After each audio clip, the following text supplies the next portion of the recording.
But the judge's explanation of his confined judicial function cut no ice with the President. In a tweeted comment on Judge Robart, published shortly after midnight on the 5th of February 2017, he said, "The opinion of this so-called judge, which essentially takes law enforcement away from our country, is ridiculous and will be overruled." Now, the President's statement could not be dignified as criticism of a judicial decision. It was rather a content-free coupling of epithets calculated to mitigate the political embarrassment caused by the ruling by suggesting that it and the so-called judge somehow lacked legitimacy. It also involved a verbal preemption of the appeal process.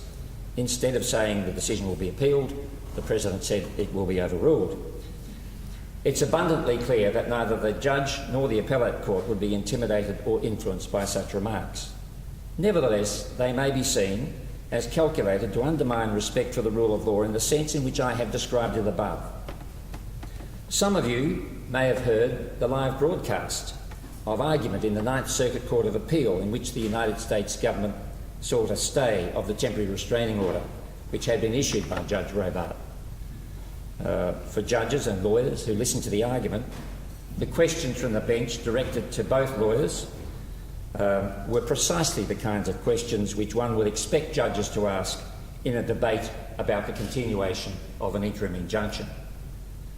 Not so for the President, who is reported in the New York Times to have said following the hearing, and of course while judgment is reserved, that he had, quote, listened to a bunch of stuff last night on television that was disgraceful, unquote. He said, "I think it's sad, I think it's a sad day, I think our security is at risk today," unquote. It's interesting and encouraging that the President's nominee to the Supreme Court, Justice Neil Gorsuch, had evidently told a United States Senator, as reported in CNN, that the President's tweets about Judge Robart were, quote, demoralising, unquote, and, quote, disheartening, unquote. The President obviously expected an immediate victory in the Court of Appeal. He said, "If you were a good student in a high school or a bad student in high school, you can understand this," namely the statute, "and it's really incredible to me that we have a court case that's going on for so long." Now, the President and his government have, of course, indicated an acceptance of the rule of law to the extent that their response has been to appeal. There is an example in the history of the United States of the continued exercise by a President of draconian executive powers, depriving people of their freedom, despite a judicial determination that the powers did not exist. On the 27th of April 1861, during the Civil War, President Abraham Lincoln issued an order to the Union General Scott which authorised him to suspend the writ of habeas corpus on the military lines between Philadelphia and Washington if public safety required it.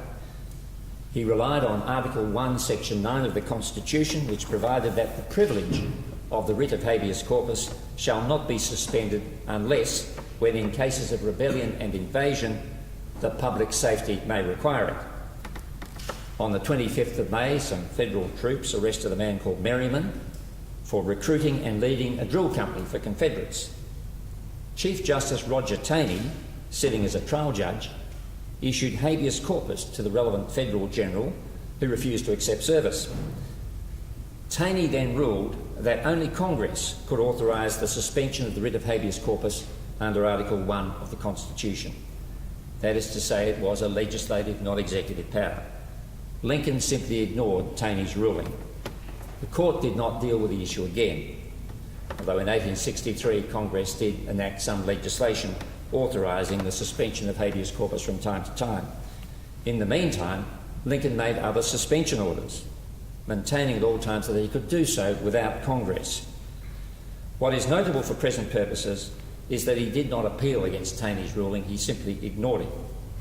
The breadth of the power which he asserted in doing so was reflected in a sweeping proclamation which he issued on the 24th of September 1862, suspending habeas corpus for the rest of the war in relation to a wide category of persons arrested under the martial law which he had proclaimed. Now, this is, of course, and one would hope, will remain an extreme example. Lincoln was facing an existential crisis for the nation he led, and his example is not being invoked by the President today. The appeal against the temporary restraining order, whatever the incendiary language which preceded and followed it, is consistent with the rule of law because it accepts that the executive power is subject to judicial review, even if only to determine whether it's justiciable. And that acceptance reflects the position in the United Kingdom and in this country, although it hasn't always been accepted by